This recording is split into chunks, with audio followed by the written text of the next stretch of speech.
friends and welcome to another Bookmas video.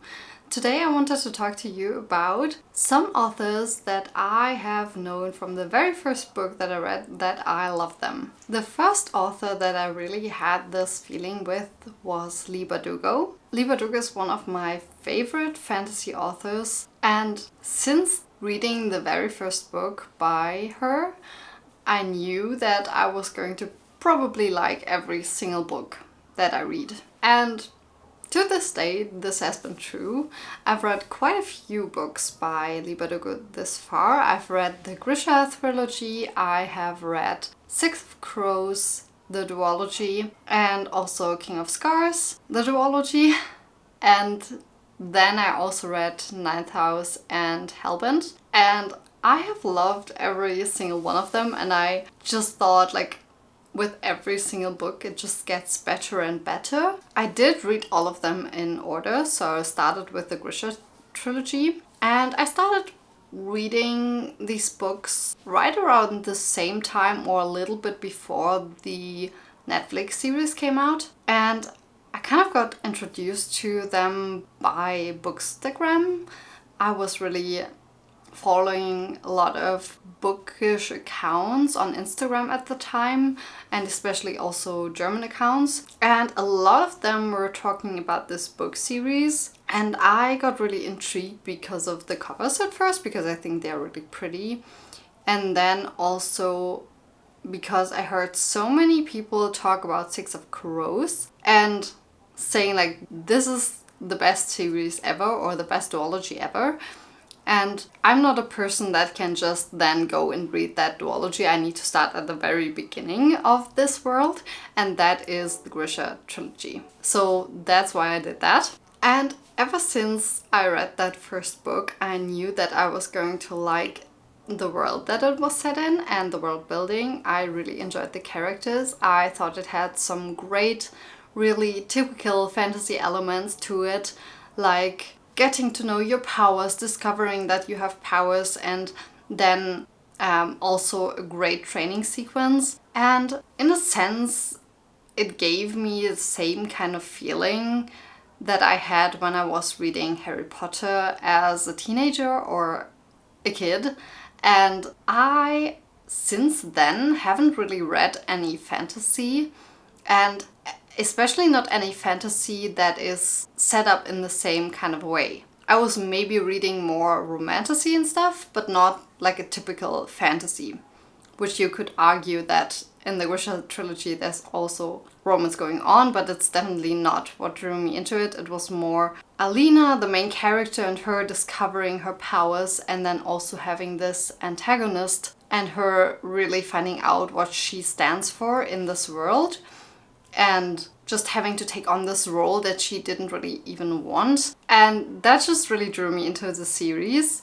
And then I continued reading, and I just loved every single book since. And I am still really looking forward to more books by Leigh Bardugo. I really loved Ninth House, and it was a very different approach than the Grisha series or Six of Crows or everything that came after that. Just because it is a dark academia and it is more urban fantasy and set in our world and stuff like that.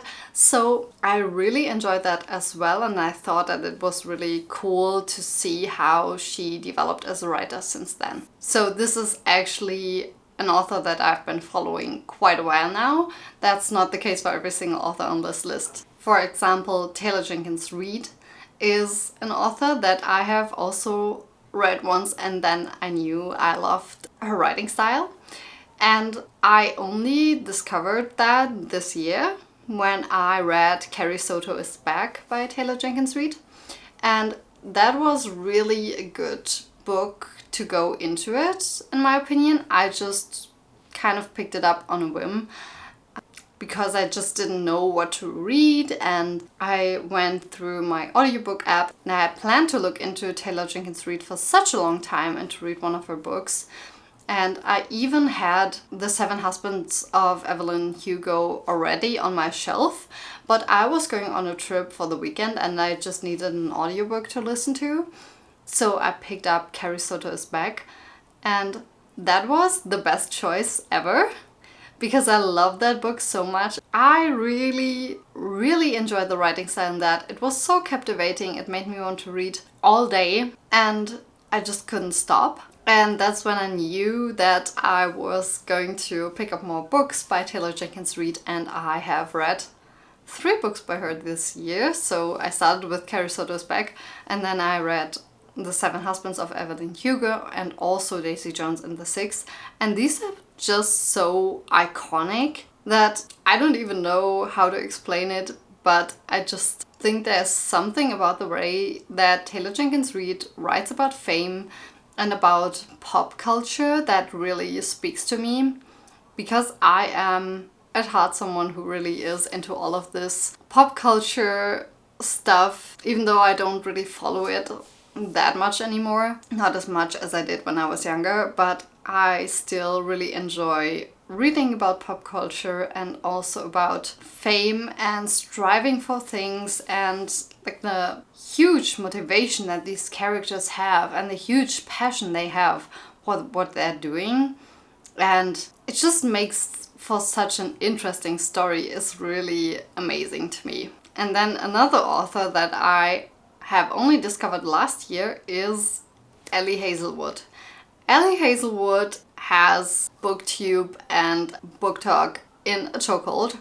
It is unbelievable. And also, they put out so many books. It is, I don't know how a person can write that much. I don't know. But also writing so much and writing stuff that people actually enjoy. That is just really cool. And I have, since I listened to, I think it was like this only available in audiobook novella that I read last year, that just really was so fast paced and so emotional, even though being a novella.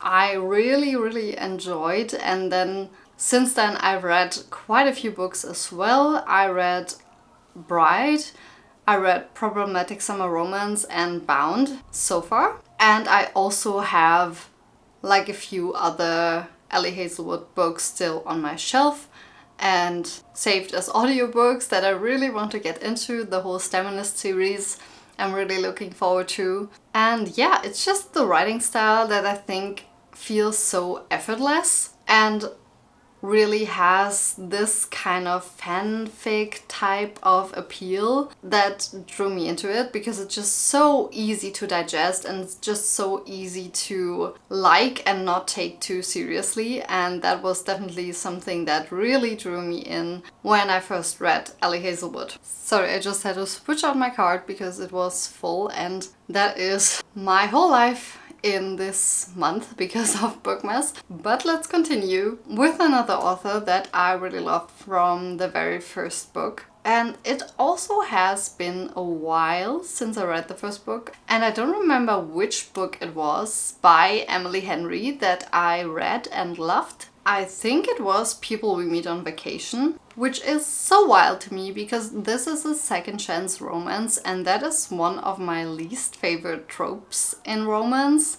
I don't usually think that second chance romances really work for me, because I just don't really like the whole thing of there was something in our past that was such a big obstacle that we couldn't get over that now really is fine, and we are going to find a way to resolve it.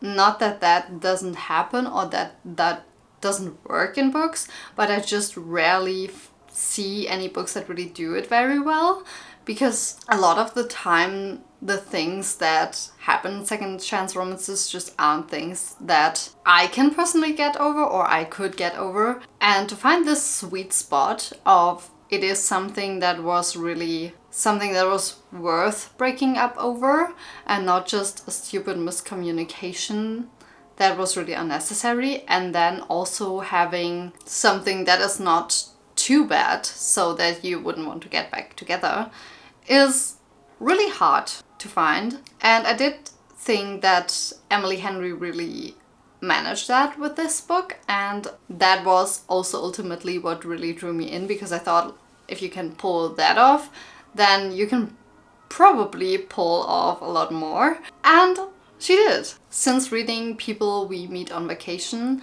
I also read Happy Place, Book Lovers, and Funny Story. And Funny Story was one of my really favorite books in the romance genre. So yeah, definitely a success, and I knew that I would really enjoy her writing.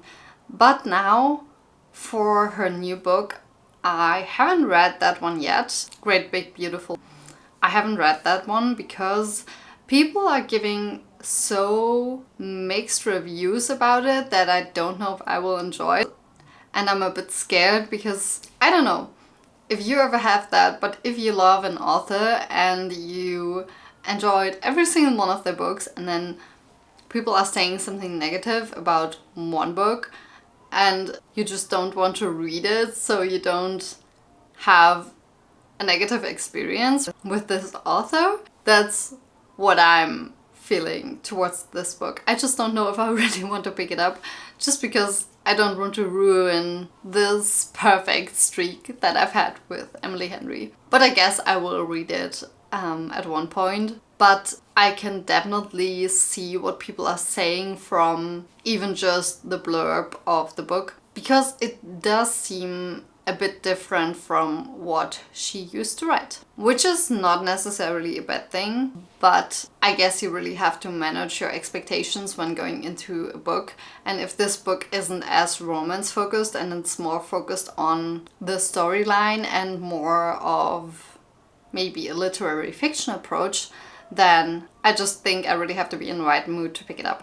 At least that's what I've heard, but I don't know. And then the fifth author that I have read and knew from the first book on that I really love them and that I would enjoy probably every book that they put out is Sally Rooney. I haven't read that many books by Sally Rooney yet, even though I discovered them quite a while ago. I started my reading journey with Normal People, and I just enjoyed that book so much for the whole no plot, just vibes, and the focus on relationships between characters. And then the other book I read was Beautiful World, Where Are You? And I also loved that one so much, even though I had also heard negative reviews about this one. But I just think it is so raw and emotional, and it just really touches me, and that is true for both books. So